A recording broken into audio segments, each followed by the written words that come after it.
Hello friends, अस्सलाम वालेकुम। आज का हमारा टॉपिक है इनकम स्टेटमेंट। आपको मैंने पहले भी बताया था कि इनकम स्टेटमेंट हमेशा स्टार्ट होती है सेल से, लेकिन आज का जो ये सवाल मैं लेकर आया हूँ इसमें आप ज़रा देख लें कि इसमें सेल्स है ही नहीं आपके पास। ठीक है, आपके पास क्रेडिट बैलेंस में कहीं पे भी सेल्स नहीं है। अलाउंस फॉर डिप्रिसिएशन है और कैपिटल है, और दूसरी थर्ड आइटम आपके पास जो है वो इनकम है। तो ऐसा कोई सवाल अगर आपके पास एग्ज़ाम में आ जाए जिसमें सेल्स ना हो, तो कैसे इनकम स्टेटमेंट फॉर्म होगी। तो चलें स्टार्ट करते हैं हम। इनकम स्टेटमेंट में सबसे पहले हम इनकम से स्टार्ट होगा। हमारे पास कमीशन इनकम जो ऊपर हमारे पास है वो है 14,000 हमारे पास दिया हुआ है। ठीक है, लेकिन हम देख लेते हैं एडजस्टमेंट में कि हमारे पास क्या है। हमारे पास एडजस्टमेंट में दिया हुआ है कि अनअर्न जो है वो हमारे पास है 700 रुपये। तो इसका मतलब कमीशन इनकम जो है हमारे पास वो 14,000 माइनस 700 13,300 रुपये आएगा। ठीक है, कमीशन रिसीवेबल जो हमारे पास है वो 300 है, ये भी हमारे पास आएगा इनकम में। ये पैसे अभी आए नहीं है लेकिन आ जाएंगे।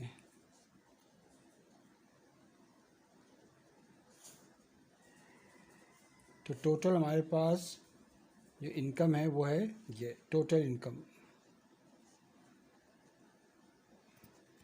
उसके बाद हम हेडिंग डालेंगे लेस एक्सपेंसेस की।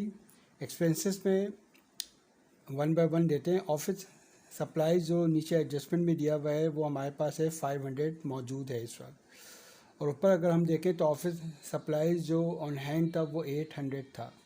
जिसका मतलब है 800 साल के स्टार्ट में था ऑन हैंड, और साल के एंड में हमारे पास मौजूद जो है ऑन हैंड 500 है। इसका मतलब यूज़ कितना हो गया है, 300 हो गया है।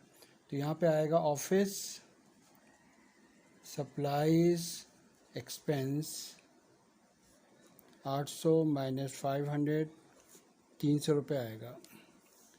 उसके बाद एडवर्टाइजिंग हम देख लेते हैं। एडवर्टाइजिंग कॉस्ट अनएक्सपायर्ड यहाँ पे दी हुई है 200।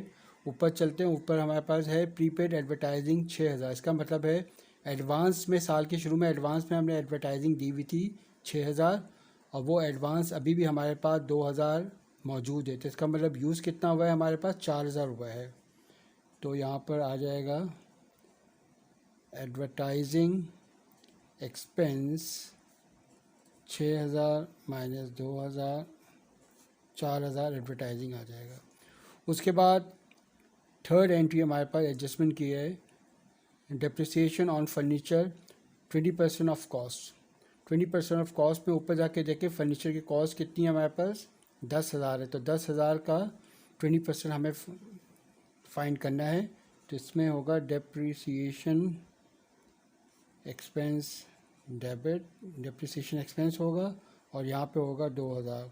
2,000 कैसा है, 10,000 को आपका 20% आपने कैलकुलेट किया तो ये आएगा। फोर्थ हमारे पास है प्रीपेड सैलरीज 800। ऊपर चल के हम देखते हैं कि सैलरीज एक्सपेंस हमारे पास 5,000 थी। 5,000 में से ये कह रहा है कि आपने एडवांस में सैलरी अपने स्टाफ को दे दी थी 800 रुपये। तो इस साल का जो एक्सपेंस है वो क्या होगा आपका, देख लेते हैं। अब सैलरीज एक्सपेंस 5,000 माइनस 800। याद रखें प्रीपेड जो होता है वो हमेशा एक्सपेंस में से जाके माइनस होता है। तो आपका इस साल की जो सैलरी बची है वो 4,200 है। उसके बाद हमारे पास है रेंट।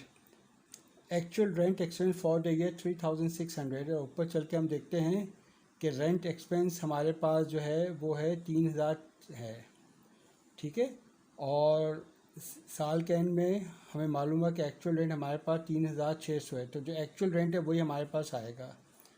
तो रेंट एक्सपेंस जो है वो 3,600 होगा। इन सब को हम ऐड कर लेंगे तो ये हमारे पास टोटल